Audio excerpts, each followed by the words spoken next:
یسایہ 51واں باب جو 23 آیات پر مشتمل ہے۔ یروشلم کے لیے تسلی بخش باتیں۔ اے لوگو جو صداقت کی پیروی کرتے ہو اور خداوند کے جویان ہو، میری سنو۔ اس چٹان پر جس میں سے تم کاٹے گئے ہو اور اس گڑھے کے سوراخ پر جہاں سے تم کھودے گئے ہو نظر کرو۔ اپنے باپ ابراہم پر اور سارا پر جس سے تم پیدا ہوئے نگاہ کرو کہ جب میں نے اسے بلایا وہ اکیلا تھا، پر میں نے اس کو برکت دی اور اس کو کثرت بخشی۔ یقیناً خداوند صیون کو تسلی دے گا، وہ اس کے تمام ویرانوں کی دلداری کرے گا۔ وہ اس کا بیابان عدن کی مانند اور اس کا صحرا خداوند کے باغ کی مانند بنائے گا۔ خوشی اور شادمانی اس میں پائی جائے گی، شکر گزاری اور گانے کی آواز اس میں ہوگی۔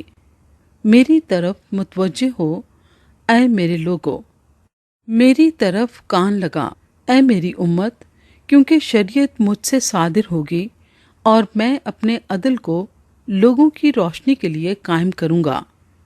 میری صداقت نزدیک ہے، میری نجات ظاہر ہے، اور میرے بازو لوگوں پر حکمرانی کریں گے۔ جزیرے میرا انتظار کریں گے اور میرے بازو پر ان کا توکل ہوگا۔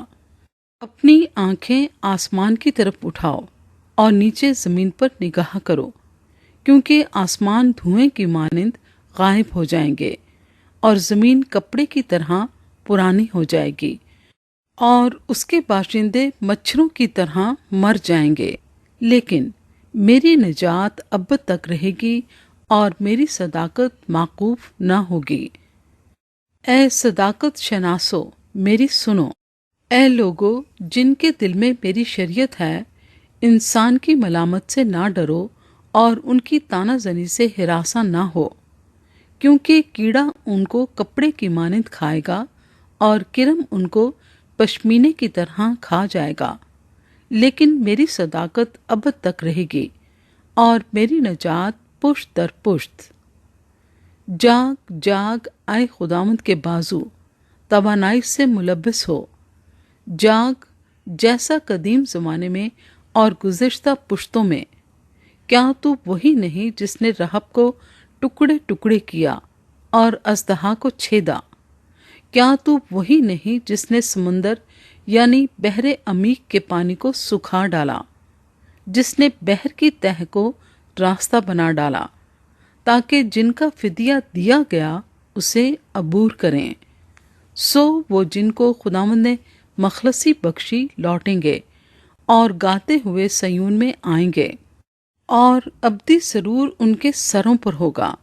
وہ خوشی اور شادمانی حاصل کریں گے اور غم و اندھو کافور ہو جائیں گے۔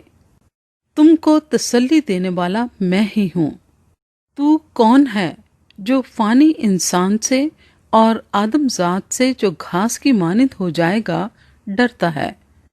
اور خداوند اپنے خالق کو بھول گیا ہے، جس نے آسمان کو تانا اور زمین کی بنیاد ڈالی۔ اور تو ہر وقت ظالم کے جوش و خروش سے کہ گویا وہ ہلاک کرنے کو تیار ہے ڈرتا ہے، پر ظالم کا جوش و خروش کہاں ہے؟ جلاوطن اسیر جلدی سے آزاد کیا جائے گا، وہ غار میں نہ مرے گا اور اس کی روٹی کم نہ ہوگی، کیونکہ میں ہی خداوند تیرا خدا ہوں، جو معجزاً سمندر کو تھما دیتا ہوں۔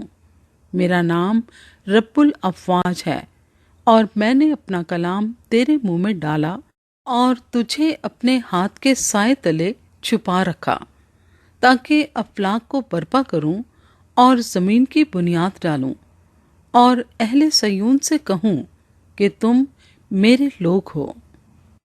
یروشلم کے دکھوں کا خاتمہ۔ جاگ جاگ اٹھ اے یروشلم، تو نے خداوند کے ہاتھ سے اس کے غضب کا پیالہ پیا، تو نے ڈگمگانے کا جام تلچھٹ سمیت پی لیا۔ ان سب بیٹوں میں جو اس سے پیدا ہوئے کوئی نہیں جو اس کا رہنما ہو، اور ان سب بیٹوں میں جن کو اس نے پالا ایک بھی نہیں جو اس کا ہاتھ پکڑے۔ یہ دو حادثے تجھ پر آ پڑے، کون تیرا غم خوار ہوگا؟ ویرانی اور ہلاکت، کال اور تلوار، میں کیوں کر تجھے تسلی دوں؟ تیرے بیٹے ہر کوچے کے مدخل میں ایسے بے ہوش پڑے ہیں جیسے ہرن دام میں۔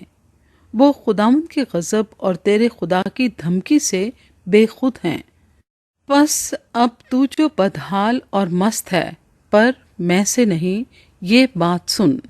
تیرا خداوند یہوہ، ہاں تیرا خدا، جو اپنے لوگوں کی وکالت کرتا ہے، یوں فرماتا ہے کہ دیکھ، میں ڈگمگانے کا پیالہ اور اپنے قہر کا جام تیرے ہاتھ سے لے لوں گا، تو اسے پھر کبھی نہ پیے گی، اور میں اسے ان کے ہاتھ میں دوں گا جو تجھے دکھ دیتے اور جو تجھ سے کہتے تھے کہ جھک جا تاکہ ہم تیرے اوپر سے گزریں، اور تو نے اپنی پیٹھ کو گویا زمین بلکہ گزرنے والوں کے لیے سڑک بنا دیا۔